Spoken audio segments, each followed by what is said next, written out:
actually see my notes. Woo-hoo! I can give the talk I intended to give. So, anybody else love Christmas music? Love Christmas music, absolutely.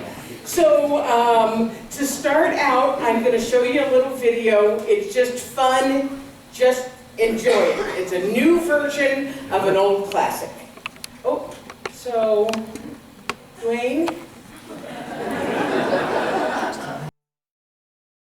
So one of the songs, Christmas songs, that I actually don't normally care for is the 12 Days of Christmas. It's like the Energizer Bunny. It just keeps going and going and going. However, I have a revised version of it that's actually pretty cool, and it has a really nice metaphysical message to it. Metaphysics, in case you didn't know, meta meaning beyond, and physics beyond the physical, so it's not just about the tangible material things. That's what metaphysics means. So we're going to go through it. And if this is your idea of Christmas hell, I apologize in advance, but I think you're going to get something valuable out of it. So are you willing to play with me? Yes? Okay. So on the first day of Christmas, my spirit said to me, and you need to forgive and release. Now, truthfully, I could do the whole talk on forgiveness. It's one of my favorite topics, and it's one of those cornerstones of almost every spiritual philosophy, including ours. And a lot of people don't really know what it means to forgive. We've got different ideas about what it means, but I'm going to tell you what the dictionary says. It says to cease to blame or hold resentment against someone or something, okay? Or to grant pardon for a mistake or a wrongdoing. Now, many of us think if somebody has done us wrong, that we need to hold on to our anger because, by golly, when we hold on to our anger, that's somehow punishing the other person. Yes? Yeah. But it's rarely the case. For one thing, if the person is as awful as we think they are, they don't care. Or maybe they simply made a mistake, and if that's true, then why are we holding on to blame? Anybody here ever do something to someone that you didn't realize hurt them? Yeah. It happens all the time. So the real problem that happens with not forgiving is that it is very, very toxic to us, not to the other person. One of my favorite sayings is, resentment is like drinking poison and expecting the other person to die.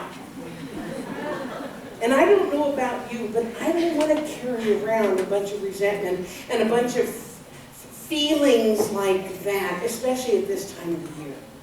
And so we are going to, I told you, you're going to play with me today. We're not going to sing every stanza. Or are we? No. But I want you to sing this one with me. Okay, are you ready? And you need to forgive and release.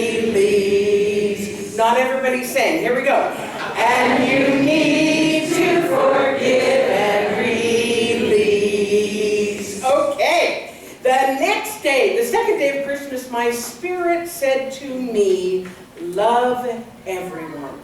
Love everyone. Those of us who strive to live a spiritual life, this one's pretty simple, right? Because one of the basics of our teaching is that we are all interconnected. There's a strand of life that goes through all of us, just like that web, that spider web that I talked about last week. So what affects one affects all. What pulls on one string of the web affects the entire web. So if we are withholding love from someone or a group of someone's, we are actually affecting the entire population, including the people that we really do love.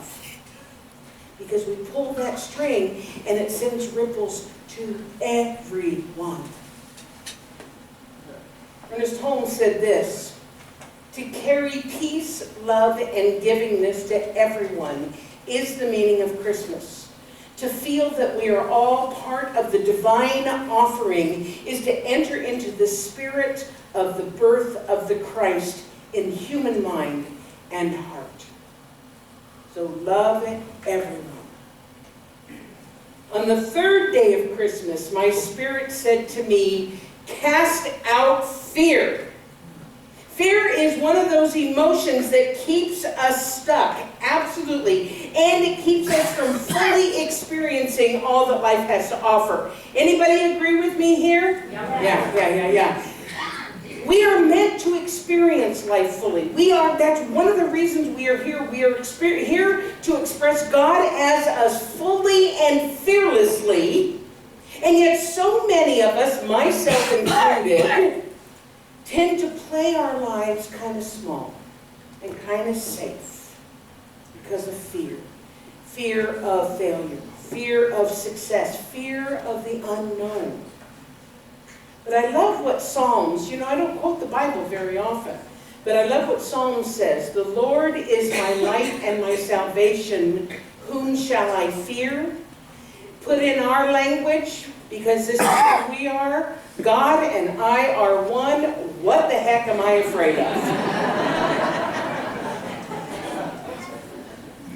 So on the fourth day of Christmas, my spirit said to me, pray every day.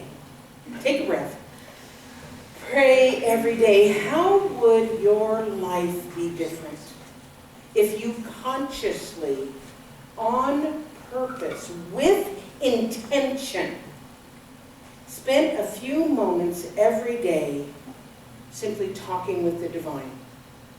Just talking with the divine. Of course, if that prayer were a full-blown spiritual mind treatment or affirmative prayer, that would be cool. But if that's not your style, if you don't yet know about spiritual mind treatment, how about just a moment of sincere gratitude for the blessings in your life? I love what Meister Eckhart said. If the only prayer you said in your whole life was thank you, that would suffice. So pray every day of some sort. On the fifth day of Christmas, my spirit said to me, God's everywhere. Okay, this is one of the ones we're going to do. You ready? God's everywhere. Okay, you got that. On the sixth day of Christmas, my spirit said to me, look on the bright side. Always look on the bright side of life.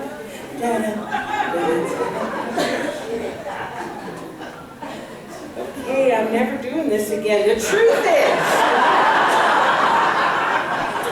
as we often discuss, we talk about this a lot, we are always a choice as to what side we're going to look like. And the most fascinating thing about this is what you are looking for, you will find every time. So if we choose to look at what's wrong, what's bad, what's sad, then surely there is enough going on in the world right now that we have evidence to back that up. Am I right? Yes. And the reverse is also true.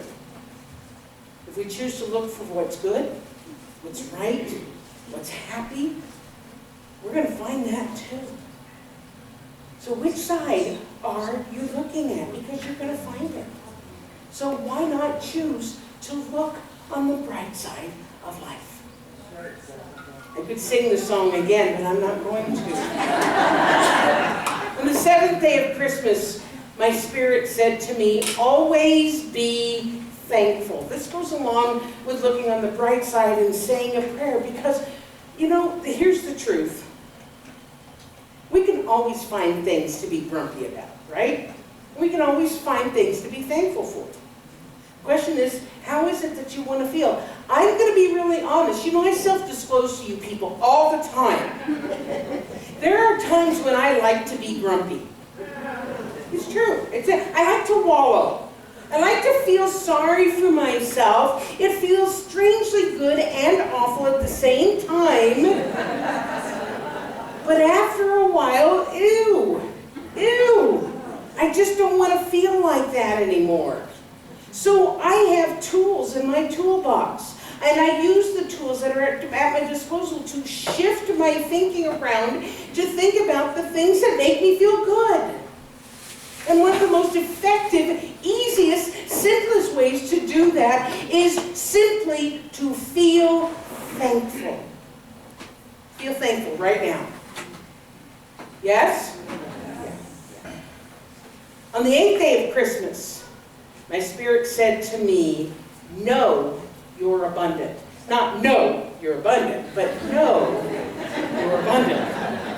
Abundance is kind of a buzzword. In our teaching, we hear it a lot. Sometimes affirmations are all about abundance and prosperity, right? They go together, abundance and prosperity. But let's take a look at what abundance really means, because it doesn't have that much to do with prosperity. Abundance. Present in great quantity, well supplied, plentiful, abounding, and ample. So looking at this definition right here, is there anybody who can honestly claim that you are anything but abundant? And if you're having trouble, it's like, oh yeah, okay. Did you have enough gas to get here this morning? Yes? Or a token for transit, or did a friend come pick you up to come this morning? Did you have coffee and or breakfast? Yep. Are you planning on doing a wee bit of shopping at the Christmas market? Do you have people and animals who love you? Yes. Whom you love? Look at this again. Present in great quantity, well supplied, plentiful, abounding, and ample. Know you are abundant. On the 9th day of Christmas, my spirit said to me, strive to be patient. That's a good one, isn't it? This time of year. So one of the tools that I use to keep myself being patient, and I'm usually pretty good, is to remind myself on a regular basis, particularly in the time when what maybe would try my patience, is that there is always divine right action taking place, even if I can't see it at the time.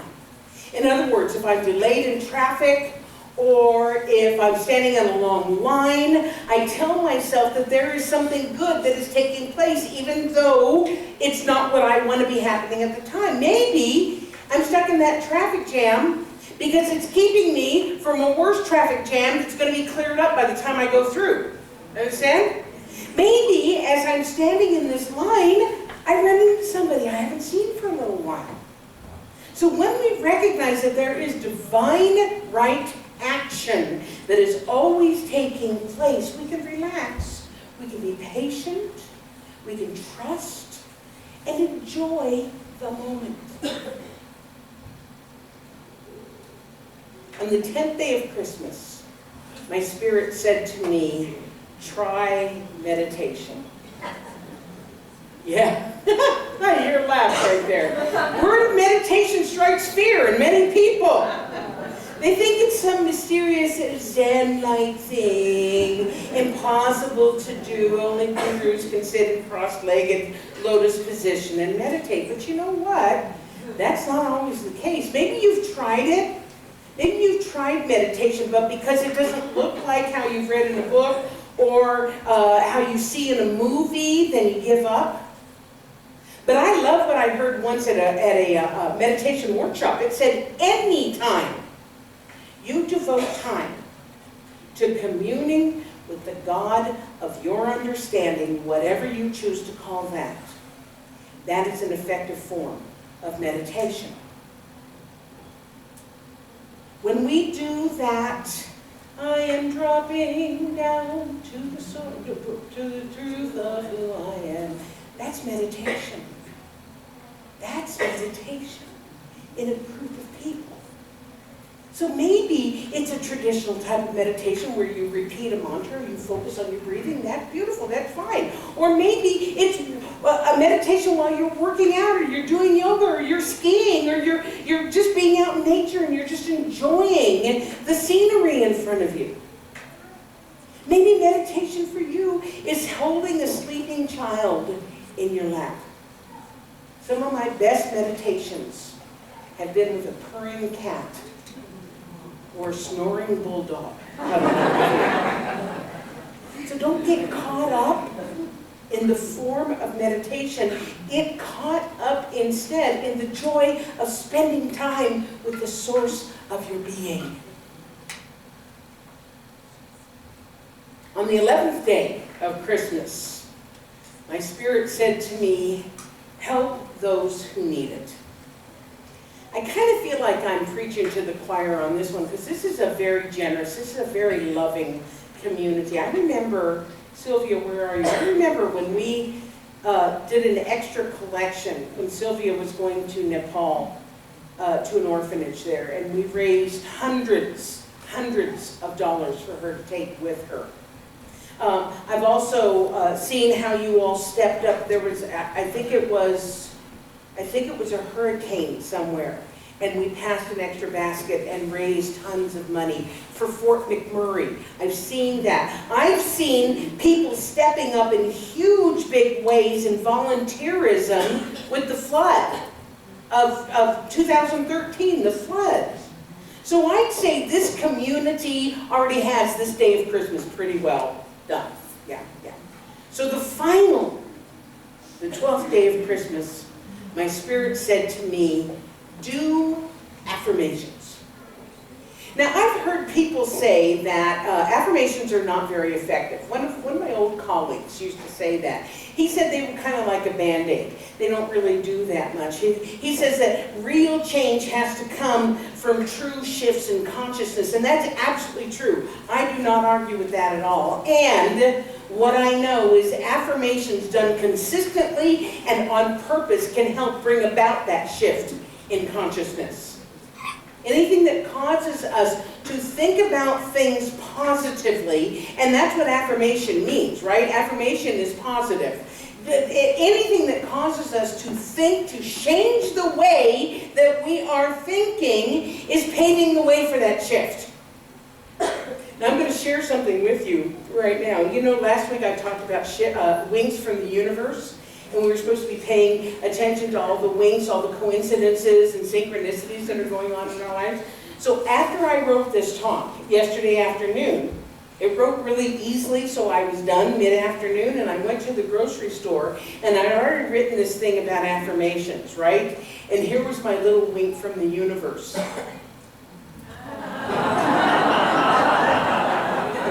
I am not joking. The blueberries have affirmations on them. Of course, the people thought I was crazy because I'm lining them all up to take a picture. They're like, this lady really likes blueberries. But we're becoming mainstream. How cool is that? So if you use affirmations, or if you use positive statements of truth on a regular basis as part of your spiritual practice, keep doing that. That's good. Good. Yes, absolutely. If you don't, why not try it? Safeway does.